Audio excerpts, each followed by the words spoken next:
Happy holidays. Merry Christmas, everybody. I'm obviously in front of the blinds, so that's what it's giving. Stripes, child. Now, look, I wore this shirt because it's green, okay? Even though it says Ireland on the front of it. And I got my little candy canes up top. Merry Christmas, mother. What's going on? Potomac, right? Hope y'all are having a Merry Christmas. I'm chilling out today. Working 6-7 days straight. Wore out. Tired. I did cook a little something for the fam, and then I clocked out. I said, I gotta hit up my peoples on YouTube, child. Okay. So we love it. We love y'all, all the things. Okay. That's why it's a Potomac. Jacqueline showed up to Karen's home uninvited, trying to act like she, came on good faith. She didn't. Mia definitely set her up for the mess because Mia was cackling, falling out laughing the whole time. It wasn't even that funny. Jacqueline brought 8 balloons to signify the citations to say, we're letting that go in good faith. We're going to release each balloon, and blah, blah, blah. Child, you know why you came there to be messy and you got put out, rightfully so. And she brought a random dog with her, or maybe the dog just came from somewhere. We don't know. We don't care. What else is going on? Karen put her out and all the things, which I was kind of glad. I was kind of glad in a way that Jacqueline came, because it kind of made them stay off of Stacey and TJ temporarily anyway. What else is going on? So, the Wendy's having a trip. She's inviting all the ladies to Panama. And we get to the airport. Karen, obviously, freshly from the whole Jacqueline thing, she's feeling some kind of way. Giselle is on Karen's side about the Jacqueline thing. We get to the car ride. Wendy tells the girls it's going to be a 2-hour car ride from the airport to the villa once they landed in Panama. I got to the villa. Everything was nice. It looked great. You had all the people out there dancing, etc. On one floor there was Wendy, Kiana, and Mia. The next floor was Ashley, Karen, and Jacqueline, and the last floor was Giselle and Stacey. And so that was that. They have this thing where they kind of pick on Stacey a little bit, whatever. Let me go back to the car ride. So Ashley, she actually likes, they call him Jack Harlow, her new dude. She likes him a lot. She already gave him some. And she says that she's head over heels. Ashley loves her white man. But I'm glad she's got somebody that's her around her age now. So that's good. He is a cute little dude.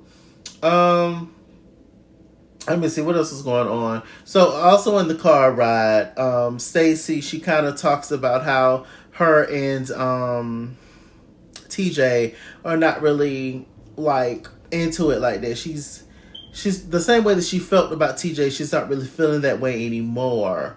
And so Karen brought up, well, when you first mentioned TJ, you're head over heels, you're in love, etc. But now it's kind of different. I think maybe pressure from the ladies, or just maybe also how he has been around Stacey lately.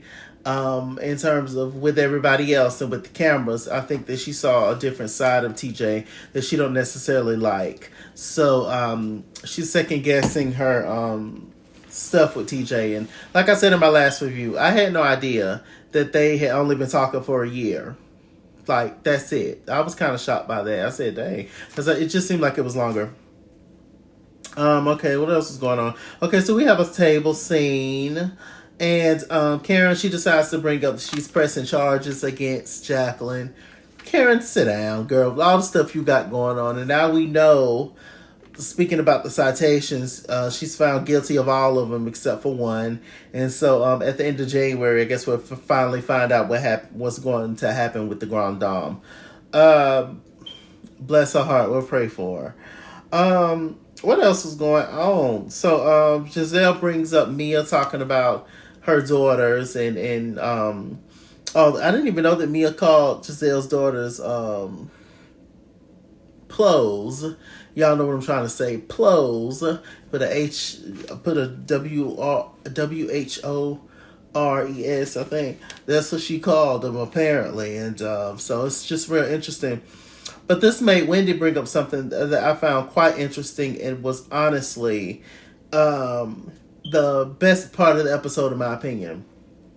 Wendy brought up last year back in TR, Giselle read Candace and Wendy for giving her a look when she was talking about her daughters at that table scene.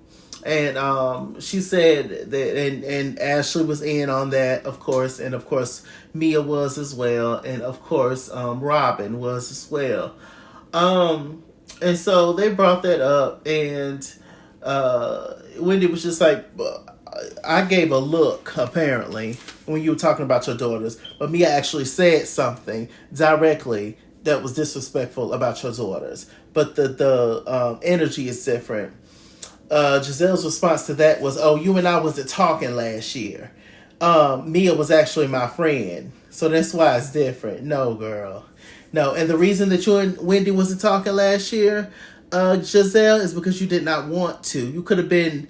that tired scene that her and Wendy had at the beginning of the season, if it was that easy, y'all could have been did it. Y'all could have been did it. Giselle, you didn't want to make amends with Wendy. You didn't, because you lumped her in the same category with Candace. But now, Candace is no longer on the show. It's a pack of new girls.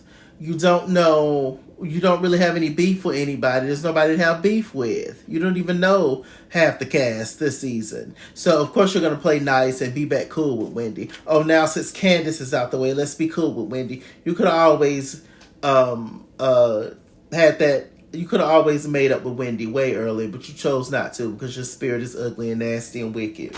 You have not changed. You adapted to your new environment, which is what I said on Twitter. Anyway. So I found that quite interesting. I was just like, So, hey, so now we know, Wendy, that it's not real. Giselle's kindness. Let me see.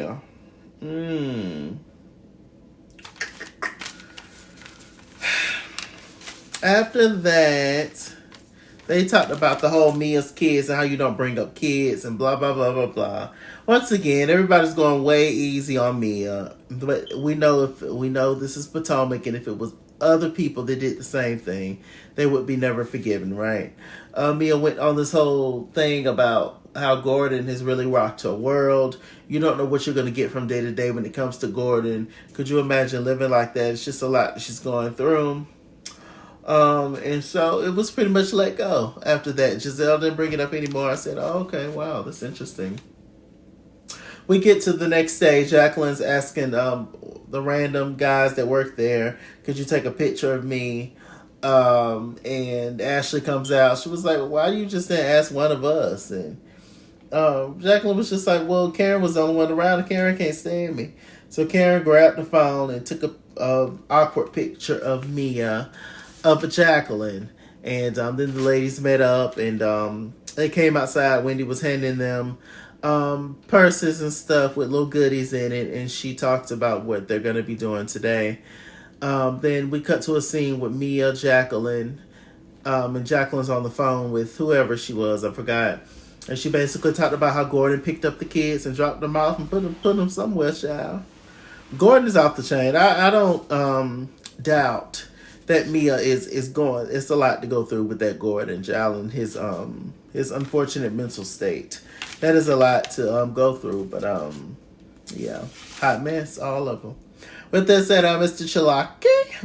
Chalaki on Google Plus. Follow me at Iskins on Instagram and Twitter, at Iskins89 on Snapchat, Chase King on Facebook, Mr. Chalaki on the Cash App, PayPal, and TikTok. And as always, run me my money or run me my fade. Run me my money the way I get paid. Stay black, stay tuned, and I'll see you guys later. Merry Christmas.